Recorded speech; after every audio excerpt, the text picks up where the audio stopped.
محترم احبہ، جب حضرت موسیٰ علیہ السلام اللہ جل وعلا کی بارگاہ میں کلام کرنے کے لیے جا رہے تھے تو راستے میں ایک انتہائی مالدار شخص سے ملاقات ہوئی۔ وہ عرض کرتا ہے کہ اے اللہ کے نبی، اللہ جل وعلا کی بارگاہ میں میرا یہ پیغام پہنچا دیجیے گا کہ اے اللہ، تو نے مجھے اس قدر دولت عطا فرمائی ہے، اس قدر نوازا ہے کہ اب مجھ سے مزید یہ دولت سنبھالی نہیں جاتی، اب مزید دولت مجھے عطا نہ فرما اور اس سلسلے کو بند فرما دے۔ مجھے تو نے اس قدر نوازا ہے کہ اب مجھ سے مزید سنبھالا نہیں جاتا۔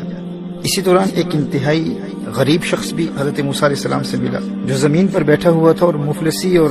غربت کا عالم یہ تھا کہ سطر ڈھانپنے کے لیے بھی اس کے پاس کپڑے نہیں تھے، یہاں تک کہ زمین پر بیٹھے ہوئے ریت سے اس نے سطر ڈھانپا ہوا تھا۔ وہ بھی موسیٰ علیہ السلام سے عرض کرتا ہے کہ میرا پیغام بھی اللہ جل وعلا کی بارگاہ میں پہنچا دیجیے گا کہ مولا میری حالت بھی دیکھ، تو سب کو نوازتا ہے، مجھے کب عطا فرمائے گا، مجھے کب نوازے گا، میرے پاس تو سطر ڈھانپنے کے لیے بھی کپڑے نہیں ہیں۔ جب حضرت موسیٰ علی نبینا علیہ الصلوۃ والسلام اللہ کی بارگاہ میں حاضر ہوئے تو پہلے اس امیر کبیر دولت مند شخص کا پیغام اللہ کی بارگاہ میں پہنچایا کہ مولا ایک امیر شخص ملا تھا اور وہ چاہتا ہے کہ اس پر عطاؤں کا سلسلہ ختم کر دے۔ اس کا پیغام ہے کہ یا اللہ، تو نے اتنا عطا کیا ہے، اب سنبھالا نہیں جاتا۔ اللہ جل وعلا نے ارشاد فرمایا، اے موسیٰ، میرے اس بندے کو میرا پیغام دے دے کہ تو شکر ادا کرنا چھوڑ دے، میں تجھے عطا کرنا چھوڑ دوں گا۔ حضرت موسیٰ علیہ السلام عرض کرتے ہیں کہ یا اللہ، ایک انتہائی غریب انسان بھی ملا تھا اور اس کی حالت تو یہ تھی کہ سطر ڈھانپنے کے لیے بھی کپڑے نہیں تھے، یہاں تک کہ اس نے ریت کے ذریعے سطر ڈھانپا ہوا تھا، اور اس کا پیغام یہ ہے کہ مولا مجھے کب عطا فرمائے گا، مجھے کب نوازے گا، میرے پاس تو کچھ بھی نہیں ہے۔ اللہ جل وعلا نے ارشاد فرمایا، اے موسیٰ، اس غریب انسان کے لیے میرا پیغام یہ ہے کہ وہ میرا شکر ادا کرنا شروع کر دے، میں اسے عطا کرنا شروع کر دوں گا۔ اب فرق دیکھیے کہ اس امیر شخص کے لیے پیغام کیا تھا اور اس غریب شخص کے لیے پیغام کیا ہے۔ وہ امیر شخص کیونکہ اللہ جل وعلا کا شکر گزار بندہ تھا، اللہ جل وعلا نے ارشاد فرمایا اگر وہ شکر ادا کرنا بند کر دے تو میں عطا کرنے کا سلسلہ بند کر دوں گا۔ اور اس غریب شخص کے لیے پیغام کیا ہے کہ تو شکر ادا کرنا شروع کر دے، میں عطا کرنا شروع کر دوں گا۔ اب سیدنا موسیٰ علیہ السلام جب واپس آئے تو اس امیر شخص نے پوچھا کہ اے اللہ کے نبی، کیا میرا پیغام اللہ جل وعلا کی بارگاہ میں پہنچایا تھا؟ تو حضرت موسیٰ علیہ السلام نے فرمایا بالکل پہنچایا تھا، اور اللہ جل وعلا نے ارشاد فرمایا ہے کہ میرے بندے کو بتا دے اگر تو میرا شکر ادا کرنا چھوڑ دے گا تو میں تجھے عطا کرنا چھوڑ دوں گا۔ اس امیر شخص نے جواب دیا، اے موسیٰ، یہ کیسے ہو سکتا ہے؟ محترم احباب، ذرا اس امیر شخص کے جواب پر غور کیجئے گا۔ وہ کہتا ہے کہ اے اللہ کے نبی، یہ کیسے ہو سکتا ہے، یہ کیسے ممکن ہے کہ میں شکر ادا کرنا چھوڑ دوں؟ اس شکر کے علاوہ میرے پاس ہے ہی کیا؟ جب میرے پاس کچھ نہیں تھا اس وقت بھی شکر کی دولت تھی، میں سب کچھ کر سکتا ہوں لیکن شکر کی دولت سے محروم نہیں ہو سکتا۔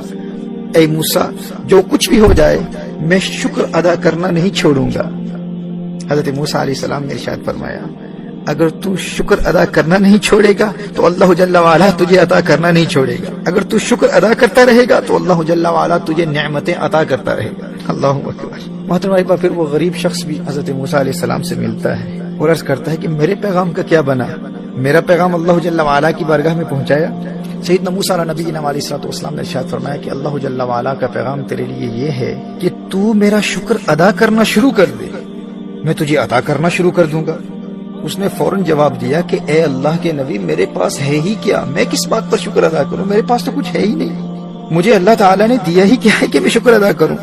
میں تو اپنا سطر بھی اس ریت سے ڈھانپ کر بیٹھا ہوا ہوں، میرے پاس ہے ہی کیا کہ میں شکر ادا کروں، اللہ نے مجھے دیا ہی کیا ہے۔ میرے دوستو، جو ہی اس نے یہ جملے کہے نا، ہوا کا ایک تیز جھونکا آیا اور اس ریت کو بھی اڑا کر چلا گیا، جو ریت اس کے پاس تھی وہ بھی چلی گئی۔ میرے دوستو، یہ ہے شکوے کا وبال، جو ہے وہ بھی چلا جاتا ہے۔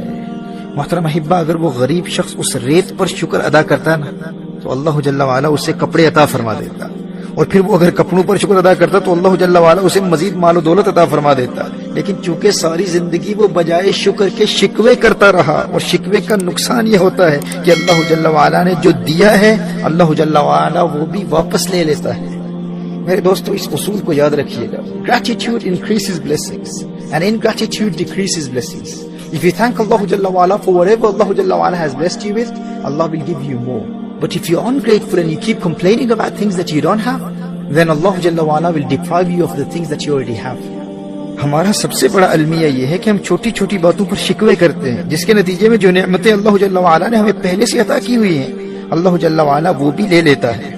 جبکہ اگر ہم فقط ان نعمتوں پر غور کرتے رہیں جو اللہ جل وعلا نے ہمیں پہلے سے عطا کی ہوئی ہیں اور ان پر اللہ کا شکر ادا کرنے کی عادت بنا لیں تو اس کا فائدہ یہ ہوتا کہ وہ نعمتیں بھی محفوظ رہتی، ہم ان سے کبھی محروم نہیں ہوتے جو اللہ جل وعلا نے ہمیں پہلے سے عطا کی ہوئی ہیں، اور اللہ جل وعلا ہمیں وہ بھی عطا فرما دیتا جو ہمارے پاس نہیں ہے۔ یہ ہمارے دین کا قانون ہے، یہ اللہ کا اصول ہے کہ شکر نعمتوں میں اضافہ کرتا ہے، نعمتوں کو بڑھاتا ہے، اور شکوہ نعمتوں سے محروم کر دیتا ہے، جو پہلے سے حاصل ہے اس سے بھی انسان محروم ہو جاتا ہے۔ اللہ جل وعلا نے قرآن کریم میں ارشاد فرمایا لئن شکرتم لازیدنکم ولئن کفرتم ان عذابی لشدید، اگر تم اللہ جل وعلا کا شکر ادا کرو گے تو اللہ جل وعلا مزید عطاؤں کی برسات کرے گا، اللہ جل وعلا مزید نعمتوں سے نوازے گا۔